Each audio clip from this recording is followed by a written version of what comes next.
ایک پردے کے حوالے سے بھی بات ہے کہ رسول اللہ صلی اللہ علیہ وسلم جب آپ اس حجرے میں تدفین ہوئی اور آپ تشریف فرما ہوئے، پھر 2 سال کچھ ماہ حضرت صدیق اکبر رضی اللہ تعالیٰ عنہ وہ بھی ساتھ میں، ان کو بھی اذن مل گیا اور وہ بھی ساتھ میں ہیں، اور یار غار یار مزار میں بھی ساتھ ہیں، حضور علیہ السلام کے ساتھ ہیں، اور کل کو حوض کوثر پہ بھی ساتھ ہوں گے۔ اب معاملہ ہوا حضرت عمر فاروق رضی اللہ تعالیٰ عنہ کو جب شہید کیا گیا تو اب زخمی تھے، تو یہ ایک بڑا ایک دردناک واقعہ تھا کہ امیر المومنین عمر فاروق رضی اللہ عنہ کو نماز کی حالت میں،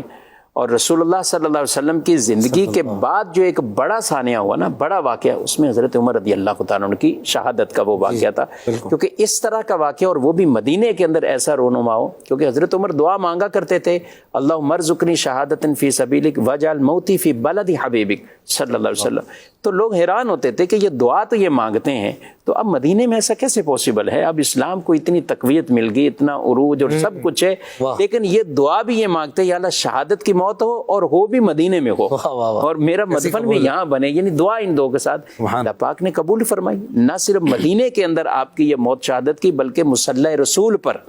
وہ بھی نماز کی حالت میں آپ پر یہ حملہ ہوا، تو کافی زخمی ہوئے تھے، اور ہر ایک مدینے کا رہنے والا بڑی دردناک کیفیت میں تھا۔ تو آپ نے اپنے بیٹے کو بھیجا کہ اگر اماں عائشہ صدیقہ اجازت دے دیں مجھے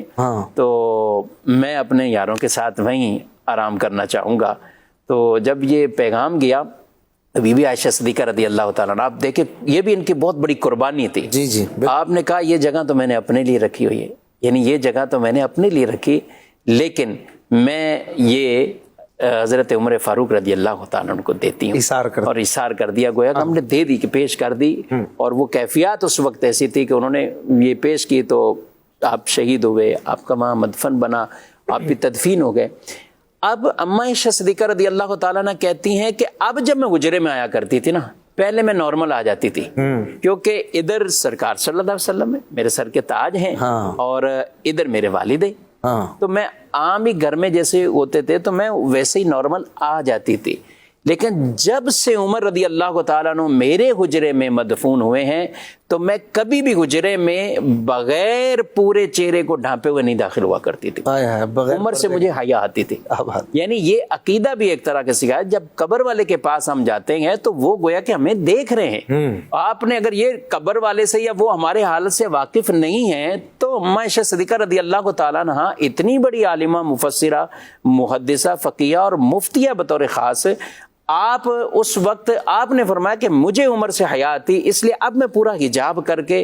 پھر ہی میں اس حجرے میں آتی ہوں۔ تو یہاں ایک پردے کے حوالے سے بھی کتنا ایک اہم ترین درس اماں عائشہ صدیقہ رضی اللہ تعالیٰ عنہ، جو کہ قبر والوں سے بھی یہ کہہ رہی ہیں، یعنی وہ ان سے مجھے حیا آتی تو اس لیے میں نے پورا حجاب۔ تو یہ بڑی سیکھنے کی بات ہے مدنی چینل کے تمام ناظرین، بطور خاص ہماری اور پھر آپ کا خواتین، آپ کا مدفن پھر جنت البقیع میں، جنت البقیع میں آپ کا